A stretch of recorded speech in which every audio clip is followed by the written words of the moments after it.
This is the story of how a teacher's cruelty toward a gifted child became the catalyst for the most satisfying professional revenge imaginable. This tale of academic bullying, childhood trauma, and ultimate justice will show you that sometimes the best revenge is achieved not through cruelty, but through success and the power to ensure that bullies face the consequences of their actions. It all began when I was 9 years old, starting 4th grade at Riverside Elementary School.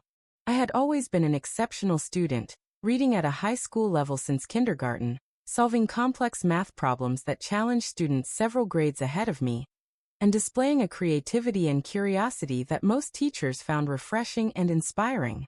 My 3rd grade teacher, Mrs. Henderson, had recommended me for the Gifted and Talented program, and my parents were excited about the advanced learning opportunities that awaited me. However, fate had other plans. Due to budget cuts and scheduling conflicts, I was placed in Mrs. Victoria Blackwell's regular 4th grade classroom instead of the accelerated program I had been promised. Mrs. Blackwell was a veteran teacher with 30 years of experience, and she had a reputation among parents and administrators as a strict but effective educator who maintained excellent classroom discipline and produced solid test scores. What the parents and administrators could not see was the sadistic pleasure Mrs. Blackwell took in breaking down students who she perceived as threats to her authority or challenges to her teaching methods.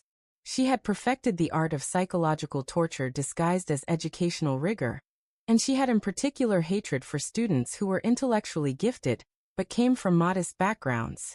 From the very first day of school, Mrs. Blackwell made it clear that she viewed me as a problem to be solved rather than a student to be nurtured. When I raised my hand to answer questions, she would ignore me completely or make sarcastic comments about students who thought they knew everything. When I finished my work early and asked for additional challenges, she would assign me menial tasks like cleaning the classroom or organizing supplies, telling me that I needed to learn humility before I could learn anything else. The systematic destruction of my confidence began with public humiliation disguised as teaching moments. Mrs. Blackwell would call me to the front of the classroom to solve math problems on the board, then criticize my handwriting, my methodology, or my speed, even when my answers were correct. She would read my creative writing assignments aloud to the class, pointing out perceived flaws and encouraging other students to suggest improvements, turning my work into a group criticism session that left me humiliated and reluctant to express my creativity. Mrs. Blackwell's cruelty was calculated and strategic. She understood that the most effective way to destroy a gifted child was not through obvious abuse that parents and administrators might notice, but through subtle undermining that appeared to be legitimate educational feedback.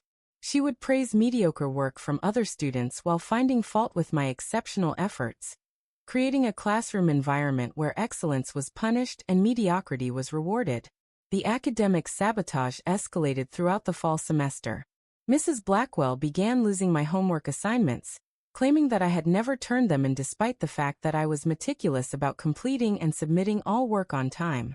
She would change the requirements for projects after I had already completed them, ensuring that my work would not meet the new criteria and would receive poor grades. She started marking correct answers as wrong on my tests, then claiming that my handwriting was illegible or that I had not followed directions properly. When my parents requested conferences to discuss my declining grades and apparent behavioral problems, Mrs. Blackwell presented them with a carefully constructed narrative about a child who was struggling academically and socially. She claimed that I was disruptive in class, disrespectful to authority, and unable to complete assignments at grade level. She suggested that I might have learning disabilities that had been overlooked in previous years and recommended that I be evaluated for special education services. The most devastating aspect of Mrs. Blackwell's campaign was how she turned my classmates against me. She would praise students who corrected my mistakes or pointed out my errors, creating a classroom culture where attacking me was rewarded with teacher approval.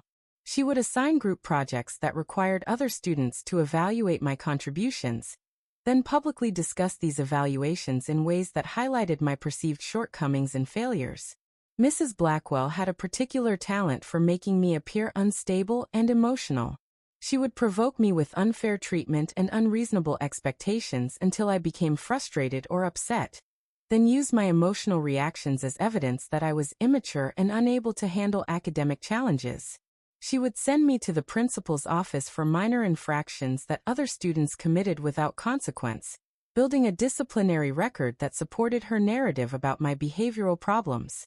The breaking point came in February when Mrs. Blackwell assigned a research project about famous inventors. I chose to research Nikola Tesla and spent weeks creating an elaborate presentation that included detailed drawings of his inventions, a working model of a Tesla coil, and a 20-page report that explored his contributions to modern technology. I was excited to share this project with my classmates and demonstrate the depth of research and creativity I had invested in the assignment. When presentation day arrived, Mrs. Blackwell listened to my presentation with the expression of barely concealed disdain. After I finished, she announced to the entire class that my project was an example of what happened when students tried to show off instead of following directions. She claimed that I had plagiarized most of my information, that my model was too dangerous for the classroom, and that my presentation was inappropriate for fourth-grade level work. Mrs. Blackwell gave me an F on the project and sent a note home to my parents explaining that I had violated academic integrity policies and needed to be disciplined for attempting to cheat. She recommended that I be removed from the regular classroom and placed in remedial classes where I could receive the additional support I obviously needed. This was the moment when something inside me broke, but it was also the moment when my determination to prove her wrong became stronger than my fear of her disapproval. I realized that Mrs. Blackwell was not trying to educate me or help me improve. She was trying to destroy me completely. I made a silent promise to myself that day that I would not let this woman define my worth or limit my potential, no matter how much power she had over me in that classroom. The remainder of fourth grade was a nightmare of continued harassment, academic sabotage, and psychological warfare.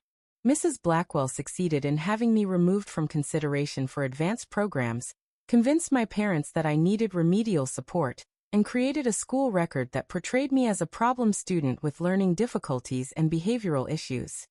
However, Mrs. Blackwell made one crucial mistake in her campaign to destroy me. She underestimated the resilience and determination of the child she was trying to break. Instead of crushing my spirit, her cruelty fueled a burning desire to succeed that would drive me for the rest of my life. Every insult she hurled at me became motivation to prove her wrong. Every obstacle she placed in my path became a challenge to overcome. Every prediction she made about my failure became a goal to exceed. The summer after fourth grade, I convinced my parents to let me attend a summer program for gifted students at the local community college. Away from Mrs. Blackwell's toxic influence, I flourished academically and socially. The program instructors were amazed by my abilities and could not understand why my school records suggested that I was struggling academically. They recommended extensive testing that revealed I was intellectually gifted and had been performing well below my potential due to environmental factors. Armed with this new information, my parents fought to have me transferred to a different school for fifth grade. The new environment was like stepping into sunlight after a year in darkness.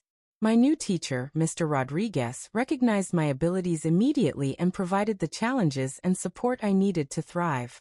My grades soared, my confidence returned, and I began to believe in myself again. Throughout middle school and high school, I excelled academically, while carrying the emotional scars of my experience with Mrs. Blackwell.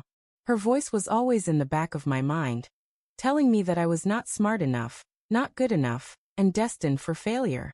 But I used that voice as fuel for my determination to succeed. Every achievement became a way of proving her wrong. Every award became evidence that she had been mistaken about my abilities. And every success became a step toward the day when I could confront her with the truth about what she had done. I graduated as valedictorian of my high school class and received a full scholarship to study computer science at a prestigious university. During college, I developed innovative software solutions that caught the attention of technology companies and venture capitalists. By the age of 25, I had founded my own software development company, and by 30, I was running a multi-million-dollar technology firm that employed hundreds of people and served clients around the world. My success in business was driven not only by my technical skills and innovative ideas, but also by my determination to create a company culture where talent was recognized and nurtured regardless of background or circumstances. I remembered what it felt like to be dismissed and underestimated, and I was committed to ensuring that no one in my organization would experience the kind of academic bullying I had endured. 25 years after my traumatic fourth-grade experience, I received a resume that made my blood run cold. Mrs. Victoria Blackwell, now in her 60s and recently retired from teaching, was applying for a position as an educational consultant with my company. We had recently won a contract to develop educational software for school districts, and we were hiring experienced educators to help design curriculum-aligned learning programs. Mrs. Blackwell's resume was impressive on paper. It highlighted her 35 years of teaching experience, her advanced degrees in education, and her reputation as a respected educator who had touched the lives of thousands of students. She had received teaching awards, served on curriculum committees, and was regarded as a mentor to younger teachers throughout her career. But I knew the truth about Mrs. Blackwell. I knew that behind the impressive credentials and professional accolades was a woman who had systematically destroyed the confidence and potential of countless children. I knew that her teaching methods included psychological manipulation, academic sabotage, and emotional abuse disguised as educational rigor. When Mrs. Blackwell's application crossed my desk, I felt a mixture of emotions that I had not experienced since childhood. The 9-year-old inside me was terrified of this woman who had made my life miserable and nearly destroyed my academic future. But the successful business owner I had become was excited about the opportunity to finally hold Mrs. Blackwell accountable for her actions. I decided to interview Mrs. Blackwell personally, curious to see if she would remember me and interested in observing how she presented herself as a professional educator. When she walked into my office, I could see that she did not recognize me. Why would she? I was just one of many students she had tormented over the years, and my transformation from a broken 9-year-old to a successful business owner was complete. During the interview, Mrs. Blackwell presented herself as a passionate educator who had dedicated her life to helping children reach their potential. She spoke eloquently about the importance of maintaining high standards, providing appropriate challenges for different learning levels, and creating classroom environments where all students could succeed. I listened to her carefully crafted responses and professional platitudes while remembering the reality of her classroom. I thought about the homework assignments she had lost, the correct answers she had marked wrong, the public humiliations she had orchestrated, and the systematic campaign of psychological warfare she had waged against a 9-year-old child whose only crime was being intellectually gifted. When Mrs. Blackwell finished describing her teaching philosophy and experience, I asked her a single question that would determine the course of our conversation. Mrs. Blackwell, do you remember teaching a student named Janet Morrison in your 4th-grade class about 25 years ago? The color drained from Mrs. Blackwell's face as she realized who was sitting across from her. She stammered something about having taught thousands of students over the years and not being able to remember every individual child. But I could see in her eyes that she remembered me perfectly, and she was beginning to understand the position she was in. I spent the next 30 minutes detailing exactly what I remembered about my experience in her classroom. I described the lost homework assignments, the change project requirements, the public humiliations, the academic sabotage, and the systematic campaign to convince everyone that I was learning disabled and destined for failure. I explained how her treatment had affected my self-confidence, my relationship with my parents, and my trust in educational institutions. Mrs. Blackwell tried to defend herself by claiming that she had always tried to help struggling students, and that any misunderstandings were the result of miscommunication or different educational philosophies. She suggested that I might be remembering events incorrectly, or that my perspective as a child might have been skewed by immaturity and emotional sensitivity. This is when I delivered the information that would complete Mrs. Blackwell's understanding of how completely the tables had turned. I explained that I was not just interviewing her for a position. I was the founder and CEO of the company she was hoping to join. I described my educational achievements, my business success, and my reputation in the technology industry. I made it clear that everything she had predicted about my future had been wrong, and that the child she had tried to destroy had grown up to become the person who now held her professional fate in their hands. Mrs. Blackwell's demeanor changed completely as she realized the extent of her vulnerability. She began to apologize profusely, claiming that she had been going through personal difficulties during that period, and that her teaching methods might have been affected by stress and personal problems. She begged me to consider her current need for employment, and asked if I could find it in my heart to forgive the mistakes of the past. I listened to her pleas and apologies while thinking about the 9-year-old child who had begged her for fairness and understanding, only to be met with increased cruelty and systematic destruction. I thought about all the other children who had probably suffered similar treatment at her hands over the years, children who might not have been as resilient or fortunate as I had been. When Mrs. Blackwell finished her desperate attempts at damage control, I delivered my response with the same calm professionalism she had used to destroy my confidence decades earlier. Mrs. Blackwell, I appreciate your interest in working with our company, but I do not believe you would be a good fit for our organizational culture. We are committed to nurturing talent and creating environments where all individuals can reach their potential. Based on my personal experience with your teaching methods, I cannot recommend you for a position where you would be developing educational materials for children. Mrs. Blackwell's face crumpled as she realized that her past had finally caught up with her. She tried one more desperate attempt to change my mind, offering to take a lower position, work for reduced pay, or accept any conditions I might impose. She explained that she was struggling financially, that her retirement savings were inadequate, and that she desperately needed this job to maintain her standard of living. I felt a moment of satisfaction that was both sweet and deeply unsettling. This was the woman who had held absolute power over me as a child, who had used that power to torment and humiliate me, and who had nearly succeeded in destroying my academic future.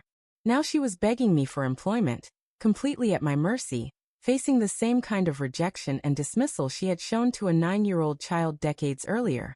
But as I looked at this broken woman pleading for my help, I realized that becoming cruel in response to her cruelty would not heal the wounds she had inflicted or prevent her from hurting other children. The most powerful revenge was not to destroy her as she had tried to destroy me, but to ensure that she could never again use a position of authority to harm vulnerable children. I ended the interview by explaining that I would be contacting the school districts we worked with to share my concerns about hiring retired educators, without thoroughly investigating their classroom practices and relationships with students. I made it clear that while I would not actively seek to damage her reputation, I would also not remain silent if other organizations asked for my professional opinion about her qualifications. Mrs. Blackwell left my office that day knowing that her past had finally caught up with her, and that the child she had tried to destroy had become the person who would ensure she faced consequences for her actions. She would not be hired by my company, and she would struggle to find other positions in education-related fields where background checks and professional references would reveal the truth about her teaching methods. The news of Mrs. Blackwell's unsuccessful job search spread quickly through the local education community. Other former students began to come forward with their own stories of her classroom cruelty, creating a pattern of behavior that could no longer be ignored or dismissed. School administrators who had once praised her teaching methods began to question whether they had been complicit in allowing a toxic educator to harm generations of children. Mrs. Blackwell's reputation in the community was permanently destroyed as more and more stories emerged about her treatment of students. Parents who had once respected her as a strict but effective teacher began to understand that their children might have been victims of systematic psychological abuse disguised as education. The teaching awards and professional recognition she had received throughout her career were now seen as evidence of how effectively she had hidden her true nature from adults while tormenting the children in her care. The final twist in Mrs. Blackwell's downfall came when the school district launched an investigation into allegations of teacher misconduct based on the testimonies of former students. While she could not be prosecuted for actions that had occurred decades earlier, the investigation revealed a pattern of behavior that violated professional ethics and educational standards. The district was forced to acknowledge that they had failed to protect students from a teacher who had used her position to inflict psychological harm on vulnerable children. Mrs. Blackwell spent her remaining years in obscurity and financial difficulty, unable to find work in education, and struggling to maintain her lifestyle on a modest retirement income. The woman who had once wielded absolute power over children found herself powerless and forgotten, facing the same kind of isolation and dismissal she had imposed on her victims. Meanwhile, my company continued to grow and prosper, driven by a commitment to creating educational technologies that would help children reach their potential regardless of their background or circumstances. I established a scholarship fund for students who had overcome academic bullying and educational trauma, ensuring that other children would have the support and opportunities one had been denied. The most satisfying aspect of this revenge was not Mrs. Blackwell's professional destruction, but the knowledge that my success had proven every one of her predictions wrong. The child she had labeled as learning disabled had founded a multi-million-dollar company. The student she had claimed was destined for failure had become a leader in the technology industry. The 9-year-old she had tried to break had grown up to become someone who could ensure that other children would be protected from educators like her. 25 years after Mrs. Blackwell had tried to convince everyone that I was stupid, lazy, and worthless, I was in a position to demonstrate that her judgment had been not only wrong but professionally negligent. The power dynamics had reversed completely. The child she had tormented was now the adult who controlled her professional fate, and she had learned that the consequences of childhood cruelty can follow you for the rest of your life. This story serves as a powerful reminder that teachers have enormous influence over children's lives and futures, and that this influence can be used to build up or tear down young minds. Mrs. Blackwell chose to use her power destructively, and ultimately faced the consequences when one of her victims grew up to become someone who could hold her accountable for her actions.